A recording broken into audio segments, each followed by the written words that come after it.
దండలతో ఆశీర్వచనాలతో ఈ స్థాయికి ఎదిగి మరి ఈరోజు ఏదైతుందో మరి ఇంతవరకు ఉన్నట్టుగా పార్టీ కాంగ్రెస్ పార్టీ నా పట్ల చూపెట్టిన వివక్షత సుదీర్ఘ కాలం ఏదైతుందో 4 దశాబ్దాల పైగా అన్నాడు కాంగ్రెస్ పార్టీ బలోపేతం కొరకు వాస్తవంగా మిత్రులు పెద్దలు కేసీఆర్ గారు ఏదైతుందో 99లో టీఆర్ఎస్ పార్టీ ఆవిర్భావ సందర్భంగా తెలంగాణ రాష్ట్ర ఏర్పాటు మనందరి ఆకాంక్ష మనం కలిసి మరి ప్రయాణం చేయాలని చెప్పని వారు పేర్కొన్నప్పటికీ కూడా ఏదైతుందో ఒక క్రమశిక్షణ గల కార్యకర్తగా నాడు ఏదైతుందో నేను కాంగ్రెస్ పార్టీలో కొనసాగడం జరిగింది. మరి ఏదైతే తెలంగాణ రాష్ట్ర ఏర్పాటు ఆకాంక్ష యావత్ తెలంగాణ ప్రజల యొక్క లక్ష్యం వల్ల మన యొక్క జన్మ హక్కుగా భావించి ఏదైతుందో పెద్దలు కేసీఆర్ గారు తెలంగాణ రాష్ట్ర ఏర్పాటు ఉద్యమ నాయకుడిగా అన్నాడు ఏదైతుందో వారి శాసనసభ్యుడిగా డిప్యూటీ స్పీకర్ ఏదైతుందో పదవికి రాజీనామా చేసి ప్రజాక్షేత్రంలో ఏదైతుందో యావత్ తెలంగాణ సమాజాన్ని జాగృతి చేసే విధంగా ఉద్యమించడంతో తెలంగాణ రాష్ట్ర ఏర్పాటు కల సహకారమైంది అని చెప్పక తప్పదని చెప్పంటున్నా.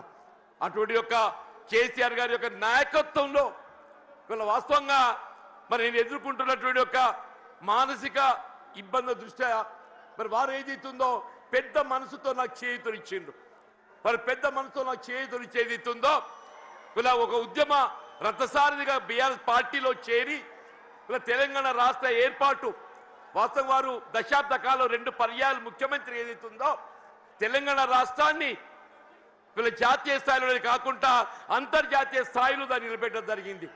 మరి అటువంటి ఒక రాష్ట్రం ఏదైతుందో ఆనాడు కాంగ్రెస్ పార్టీ ఇవాళ ఏదైతుందో ఒక ఇంకా మెరుగైన రీతిలో పాలన ఇవ్వడం జరుగుతుందని చెప్పినటువంటి భావన ఆశల పల్లకిలో ఊరిగింప చేయడంతో ఏదైతుందో మరి మొన్నటి 23 ఎన్నికల్లో కాంగ్రెస్ పార్టీ అధికారానికి వచ్చింది. కానీ వాస్తవంగా జరిగింది ఏంటి అనేది మనం ఒకసారి ఆలోచన చేయాలని చెప్పి అంటున్నాను. వారు ఆరంభించిన పథకాలకు ఇవాళ వాటికి ఏదైతుందో మెరుగైన రీతిలో దాన్ని అమలు చేయడం పక్కన పెట్టండి, అసలు కార్యక్రమాలు ఏదైతుందో అమలు మర్చిపోయే విధంగా ఇవాళ ఏదైతే రైతాంగం ఈ దేశానికి అన్నం పెట్టే రైతు వెన్నెం కాని చెప్పి అంటున్నాం. అటువంటి రైతుకి ఏదైతుందో ఒకప్పుడు శిస్తు చెల్లించేది ఉంటుండే, ఆ శిస్తు చెల్లింపు ఏదైతుందో ఆనాడు ఎన్టీ రామారావు గారు టీడీపీ ప్రభుత్వ హయాంలో దాన్ని రద్దు చేస్తే వీళ్ళ కేసీఆర్ గారు ఏదైతుందో వీళ్ళ దేశంలోనే కాదు అంతర్జాతీయ స్థాయిలో కూడా పెట్టుబడి సమకూర్చే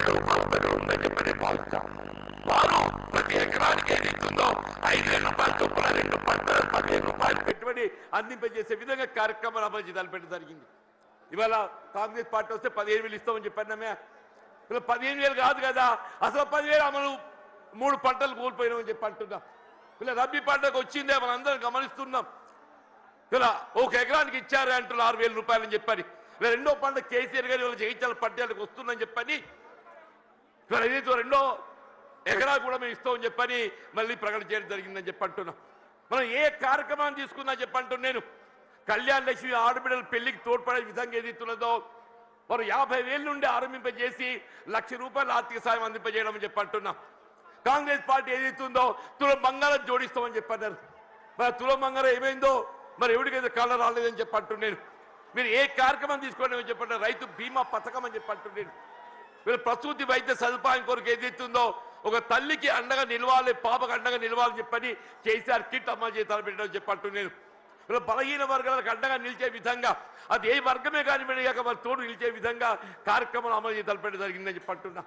మరి అటువంటి ఒక నాయకుడు మరి బీఆర్ఎస్ పార్టీ అధ్యక్షుడు తెలంగాణ రాష్ట్ర ఏర్పాటు ఉద్యమ నేత ఆధ్వర్యంలో ఏదైతుందో ఇవాళ నేను ఏదైతుందో బీఆర్ఎస్ పార్టీలో చేరి వారి నాయకత్వం పనిచేసే అవకాశం నాకు కల్పించినందుకు ఏదైతుందో నేను వారికి హృదయపూర్వకంగా ధన్యవాదాలు చెప్తామని చెప్పంటున్నాను.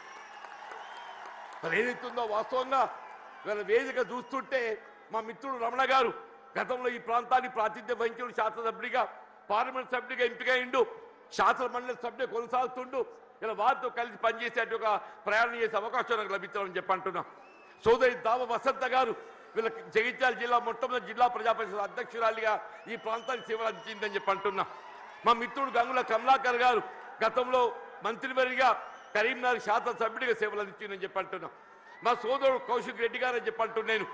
మా మిత్రుడు విద్యాసాగరరావు గారి యొక్క తనయుడు సంజయ్, విద్యాసాగరరావు గారి తనయుడు సంజయ్, మరి సంజయ్ అంటే వేరే అనుకునేదని చెప్పంటున్నా. ఆయన ఈ సంజయ్ వేరు. ఈ సంజయ్ ఏదైతుందో అకుంఠిత దీక్షతో ప్రజాసేవ చేయాలని సంకల్పంతో కేసీఆర్ నాయకత్వం కొనసాగుతున్నట్టు మా మిత్రుడు విద్యాసాగర్ రావు గారి తనుడని చెప్పి అంటున్నాం. వీళ్ళ జిల్లా బీఆర్ఎస్ పార్టీ అధ్యక్షుడు విద్యాసాగర్ రావు గారు మనందరినీ సమన్వయం చేస్తానికి ముందుకు వచ్చినటువంటి ఒక సోదరుడు పల్లా రాజేశ్వరరెడ్డి గారు, ఇక వేదికపై ఉన్నటువంటి ఒక శాసన మండలి సభ్యులు, ఇవాళ ఇంకా ఇతర మిత్రులు అందరూ కూడా అందరికీ నేను చేతులు ఎత్తి నమస్కరిస్తానని చెప్పి అంటున్నాను. ఇంతకాలం ఏదైతుందో వాస్తవంగా కేసీఆర్ గారు అంటే నా మొదటి నుండి గౌరవం, ఇద్దరికి వ్యక్తిగతంగా అనుబంధం ఉందని చెప్పి అంటున్నా.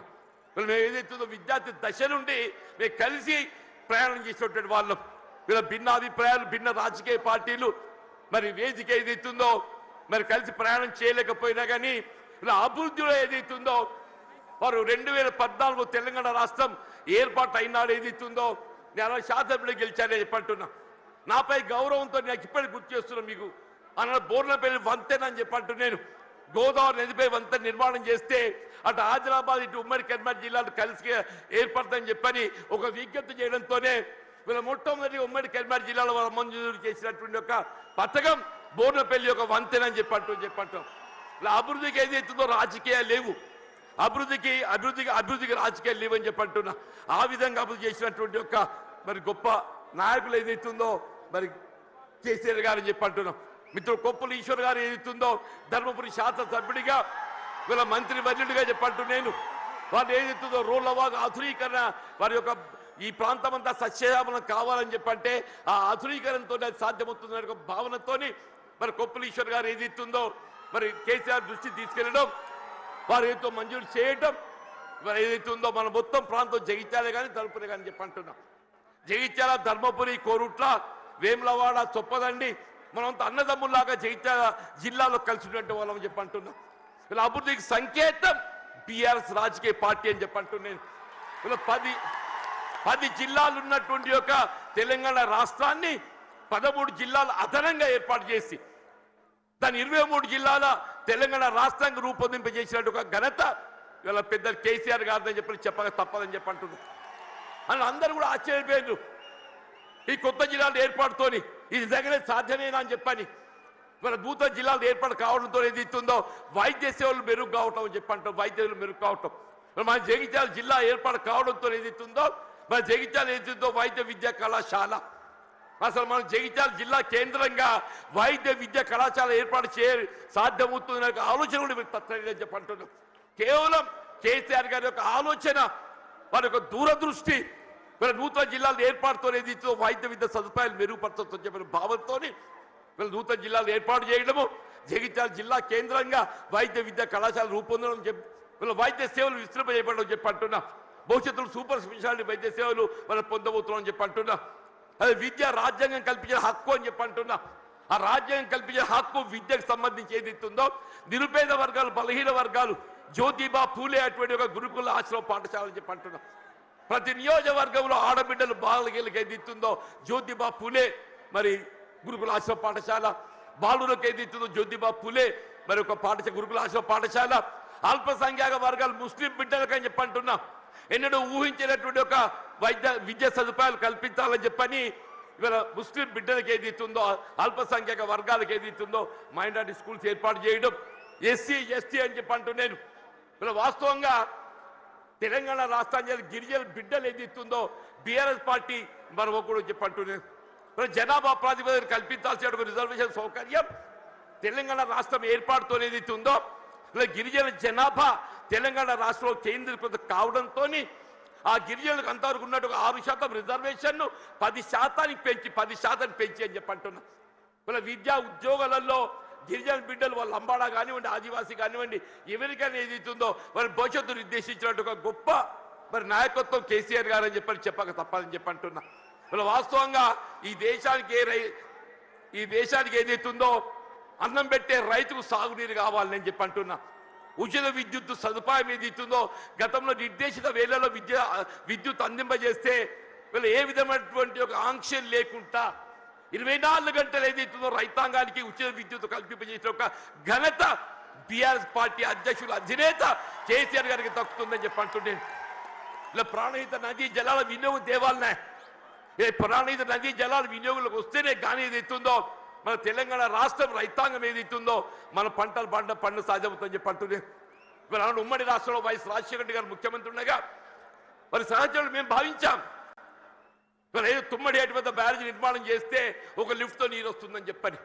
కానీ మహారాష్ట్ర ప్రభుత్వం ఏదైతుందో వాళ్ళు సహకరించలేకపోవడంతో 152 మీటర్ల ఎత్తుతో నిర్మాణం చేయాలని తలపెట్టినట్టు బ్యారేజ్ 145 మీటర్ల ఎత్తుతోనైనా కానీ ఇదే పెద్ద కేసీఆర్ గారు ఏదైతుందో మహారాష్ట్ర ప్రభుత్వం ఒప్పందం చేసుకోవడంతో పాటుగా దిగువ 100 మీటర్ల ఎత్తులో మేడిగడ్డ వద్ద బ్యారేజ్ నిర్మాణం చేయగలిగినట్టయితే అటు ప్రాణహిత నదీ జలాలు, ఇటు గోదావరి నదీ జలాలు, అటు మానేరు ప్రాంతంగా వచ్చే నదీ జలాలు అన్నింటిని మనం ఎత్తిపోత ద్వారా వినియోగించుకుంటే ఒక 300 టీఎంసీ లభ్యత పొందే అవకాశం ఉందని చెప్పంటున్నాడు.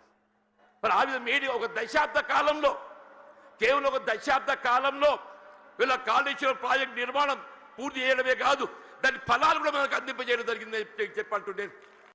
ఇవాళ ఏమైందా మన కేసీఆర్ గారు జయించాలకు వస్తున్నారని చెప్పంటే నిన్నటి దాకా నిద్రపోయిన ముఖ్యమంత్రి రేవంత్ రెడ్డి గారు ఇవాళ బయలుదేరిండి అని చెప్పంటున్నారు. మేడిగడ్డ బ్యారేజ్ ఒక 2 పిల్లలు గుంగినే SLBC Srisailam left bank canal అని చెప్పంటున్నారు. నిర్మాణ దశలో కృంగిపోయి 8 మంది కార్మికులు చనిపోతే కనీసం శవాలు వెలికి చేయలేకపోయింది అని చెప్తున్నా. శవాలు వెలికి చేయలేకపోయింది అని చెప్పంటున్నా. 2 పిల్లలు కృంగిపోతే అసలు బ్యారేజ్ విలువ 4000 కోట్లు. ఆ 2 పిల్లలు కడితే 400 కోట్లు అవుతాయి అని చెప్పి అంటున్నా. ఎక్కువ మీకు అన్నారం సింధేలు ఇంకో 100 కోట్లు అవుతాయి అని చెప్పి అంటున్నా. ఇలా 2 సంవత్సరాల కాలం ఏదైతుందో ఏదో ప్రకృతి సహకరించింది అదృష్టం. మన కరువు సమస్య ఉత్పన్నం కాలేదు. రేపేదైతో ఎల్లినో ప్రభావం నిజంగానే కరువు వచ్చినట్టయితే మన భవిష్యత్తు ఏం కావాలి? కరువు వస్తే మన భవిష్యత్తు ఏం కావాలని చెప్పి అంటున్నా. అదే పెద్దలు కేసీఆర్ గారు ఏదైతే జగిత్యాల పట్టణానికి వస్తున్న సందర్భంగా రేవంత్ రెడ్డి ఏదైతుందో నిద్ర లేచినట్టు నటిస్తుందని చెప్పి అంటున్నా. ఇక తుమ్మడి బ్యారేజ్ అటే పోయిందా? నీకు నిజంగానే సిన్సియారిటీ ఉంటే వీళ్ళ 3 సంవత్సరాలు గడుస్తుందా తుమ్మడి బ్యారేజ్ నిర్మాణం చేయగలుగుతూ కదా? ఎందుకు చేయలేకపోయినా చెప్పి అంటున్నాను. వీళ్ళు నిన్నటి వరకు ఏదైతుందో వీళ్ళు ఏ కాళేశ్వరం కూళేశ్వరం మాట్లాడిండే వీళ్ళు అదే మేడిగడ్డ ఏదైతుందో మన భవిష్యత్తు ఏదైతుందో మనకేది అండగా ప్రాజెక్టే మేడిగడ్డ కాబోతుందని చెప్పి అంటున్నాను. ఇలా మన భవిష్యత్తు రైతాంగమే కానీ ఇలా త్రాగునీటి సదుపాయమే కానీ పారిశ్రామిక అవసరాలే కానీ హైదరాబాద్ త్రాగుండే అవసరాలే కానీ అన్నింటికి ఏదైతుందో అదే మేడిగడ్డ మనకు జీవనాధారం కాబోతుందని చెప్పి అంటున్నాను. వాస్తవం చెప్పాలంటే ఇలా కేసీఆర్ గారి యొక్క విజన్, వారి యొక్క దూరదృష్టి, మరి తెలంగాణ రాష్ట్ర ఏర్పాటు సాధన కొరకు మరి ఉద్యమించిన నాడు కరీంనగర్ జిల్లా కేంద్రంగా వారు టీఆర్ఎస్ ఆరంభింపజేయడం జరిగిందని చెప్పి అంటున్నారు. అందరూ ఆశ్చర్యపోయిండు. ఇదేంటి అందరూ మర్చిపోయిన తెలంగాణ నినాదం ఈయన లేవనెత్తుతుందని చెప్పారు. ఒంటరి పోరాటం ఆయన ఒక్కడు బయలుదేరితే యావత్ తెలంగాణ సమాజం ఆయన వెంట నడిచిందని చెప్పి అంటున్నారు. యావత్ తెలంగాణ సమాజం ఆయన వెంట నడిచి తెలంగాణ సాధ్యమైందని చెప్పి అంటున్నారు.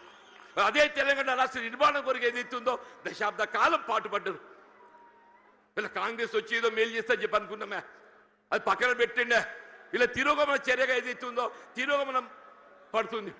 మళ్ళీ తెలంగాణ రాష్ట్ర పునర్నిర్మాణం కావాలని చెప్పంటే కేసీఆర్ గారి యొక్క నాయకత్వం మాత్రమే తెలంగాణ రాష్ట్రాన్ని పునర్నిర్మాణం చేయగలుగుతా చెప్పంటున్నారు. మీరు ఎక్కడ ఏ పల్లె కనపడినా చెప్పిన ఒకటే నినాదం వస్తుంది, రేవంత్ రెడ్డి పోవాలి, కేసీఆర్ గారు రావాలి. ఒకటే నినాదం, రేవంత్ రెడ్డి గారు పోవాలి, కేసీఆర్ గారు రావాలి. కాంగ్రెస్ పోవాలి, బీఆర్ఎస్ రావాలి. అంటే ఏంటి? ప్రతి పల్లె గుండెల్లో ఏదైతుందో ఇవాళ ఈ నినాదం కేసీఆర్ గారు ఇవాళ వస్తుంటే నిజంగా చెప్తున్నా మొత్తం కూడలని యువత ఉత్సాహం కేరింతలు చూస్తుంటే మళ్ళీ తెలంగాణ రాష్ట్ర ఏర్పాటు ఉద్యమ దినాలు గుర్తుకొస్తాయని చెప్పంటున్నా. ఆనాడు తెలంగాణ రాష్ట్ర ఏర్పాటు ఉద్యమ సమయంలో కేసీఆర్ గారు నడుస్తుంటే యువత కేరింతలు ఏ విధంగా ఉండేనో ఇవాళ కేసీఆర్ గారు జగిత్యాల పర్యటన ఏదైతుందో మళ్ళీ అదే కేరింతల ఉత్సాహం యువతలో కనబడుతుందని చెప్పంటున్నాను. ఇలా అదే కేసీఆర్ గారి యొక్క నాయకత్వం తెలంగాణ రాష్ట్ర పునర్నిర్మాణానికి ఇలా మనకి ఏకైక నాయకత్వం కేసీఆర్ గారే చెప్పక తప్పదని చెప్పంటున్నారు. ఇలా వారి ఆధ్వర్యంలో పనిచేసే అవకాశం నాకు లభించడం ఇలా వాస్తవంగా ఇద్దరం కూడా ఈ ఒకరి పట్ల ఒకరో అభిమానం కలిగి ఉన్నామే. కానీ ఏదైతుందో కలిసి ప్రయాణం చేసే అవకాశం కొంతకాలం వచ్చింది. 2004-9 మధ్య కాలంలో ఇద్దరం కలిసి ప్రయాణం చేసినాం, ఎన్నికల్లో కలిసి పోటీ చేసినాం. కానీ ఏదైతే కాంగ్రెస్ పార్టీ ఏ తెలంగాణ రాష్ట్ర ఏర్పాటు లక్ష్యంగా మరి ఎన్నికల ఒప్పందం కుదుర్చుకోవడం జరిగిందో, ఆ తెలంగాణ రాష్ట్ర ఏర్పాటు ఏదైతుందో జాప్యం చేయడంతో, కొంత నీరుగాచి పెద్ద చేయడంతో ఏదైతుందో వారు అనాడు కేంద్ర మంత్రి పదవి త్యాగం చేసి, కేంద్రంలో మంత్రి పదవి త్యాగం చేసి రాజీనామా చేసి పార్లమెంటు ఉప ఎన్నికలు వారు వస్తే మరి కాంగ్రెస్ పార్టీ పక్షాన అసలు ఛాలెంజ్ ఇచ్చినోడు పక్కకు వేయండి, అసలు ఛాలెంజ్ ఇచ్చినోడు పక్కకు వేయండి.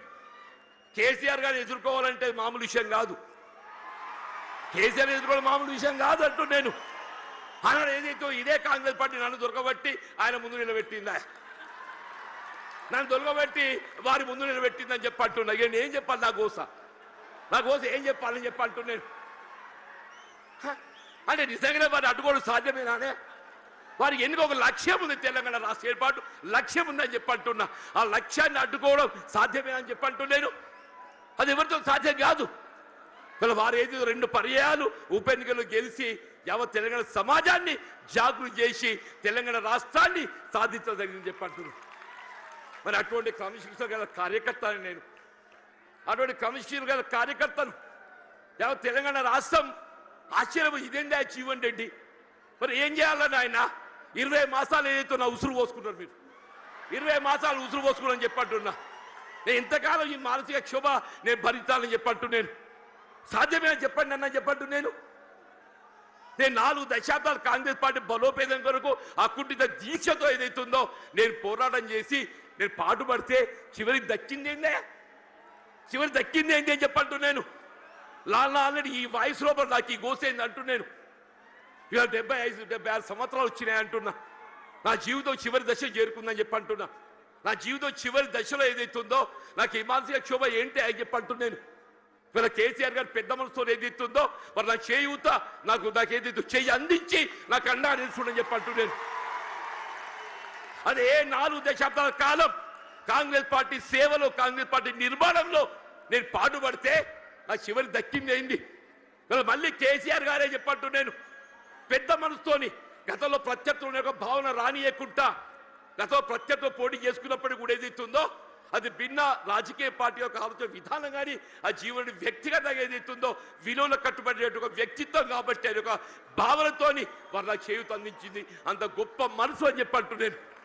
దయచేసి ఇలా జగిత్యాల గడ్డ నేనేదో ఆశించి కాదు నాయన, నేను అన్ని చూసిన నేను చూడని ఏమీ లేదు. ఈ 4 దశాబ్దాల కాలంలో చూడని ఏమీ లేదు. ఇవాళ ఒకటి ఇవాళ రాష్ట్రాన్ని పట్టుకుని శని పీఠ విరగడ కావాలని చెప్పంటు ఒకే ఒకటి ఈ రాష్ట్రాన్ని పట్టుకొని శని పీఠ విరగడ కావాలని చెప్పంటున్నా. ఆ శని పీఠ విరగడ కావడానికి కొరకు ఏదైతుందో కేవలం కేసీఆర్ గారి యొక్క నాయకత్వంతో మాత్రమే సాధ్యమవుతున్న భావనతో ఏదైతుందో ఇవాళ కేసీఆర్ గారి యొక్క నాయకత్వంలో బీఆర్ఎస్ పార్టీ చేరదొరుకుతుందని చెప్పంటు. దయచేసి ఇంతకాలం నాకు అడ్డగా నిలిచిందా మీరు? నిజంగా మీ అందరికీ నా శేష జీవితం మీ అందరికీ నీ సేవ చేసి రుణం తీసుకోలేని చెప్పంటున్నాను. వీళ్ళ కేసీఆర్ గారి యొక్క నాయకత్వంలో వీళ్ళ ఉమ్మడి కరీంనగర్ జిల్లానే కాదు యావత్ తెలంగాణ రాష్ట్రంలో గులాబీ జెండా ఎగరవేయటమే మనందరూ ఒక లక్ష్యంగా మనం ముందు పోవాలని చెప్పంటున్నా.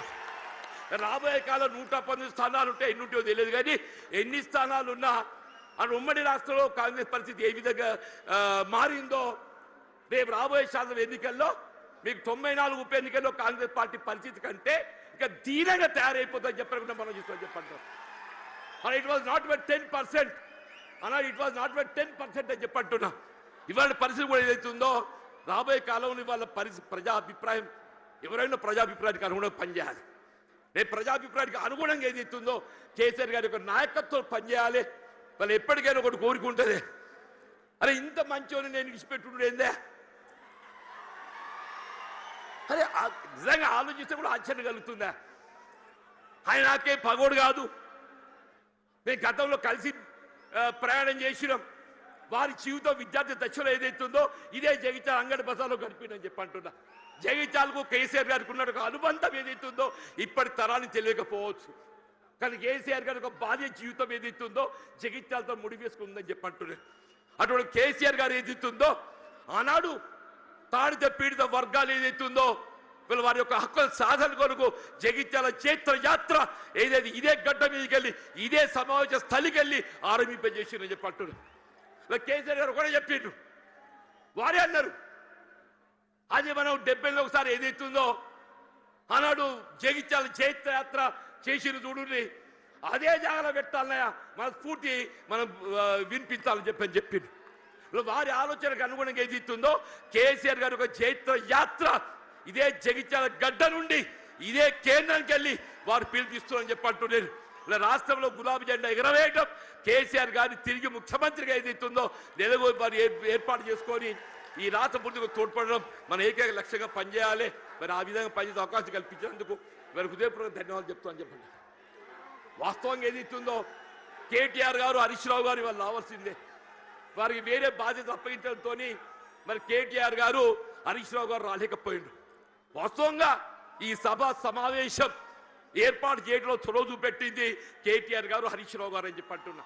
కేసీఆర్ గారి యొక్క ఆలోచన విధానానికి అనుగుణంగా దీన్ని రూపకల్పన చేసింది కేటీఆర్ గారు హరీష్ రావు గారు అని చెప్పి అంటున్నారు.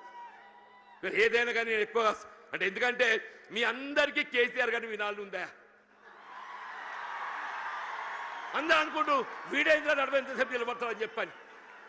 ఇప్పుడు జీవన్ రెడ్డిని ఎప్పుడు చూసినాడు, ఇటు కొత్త కాదు కదనే. నేను పేరు ఇంటికి నల్లగున్నప్పటికీ చూసిదా మొత్తం ఎంటికలు అన్ని నెరిసినయ్యాలి, ఒక్క నల్లెట్టుగా దొరకదట్లేదు అన్నట్టు.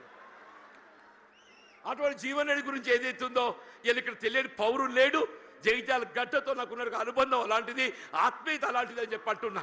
నా భావి జీవితం శేష జీవితం ఏదైతుందో కేసీఆర్ యొక్క నాయకత్వం లోపల తిరిగి ఏదైతుందో బీఆర్ఎస్ పార్టీ ప్రభుత్వం అధికారం రావటం ఏకైక లక్ష్యంగా ఏదైతుందో మన అంతా నడువు బిగించాలని చెప్పి కోరుతూ నేను సెలవు తీసుకుంటున్నా. జై హింద్, జై తెలంగాణ, జై తెలంగాణ, జై తెలంగాణ. కేసీఆర్ గారి యొక్క నాయకత్వం, కేసీఆర్ గారి యొక్క నాయకత్వం, కేసీఆర్ గారి యొక్క నాయకత్వం. Thank you.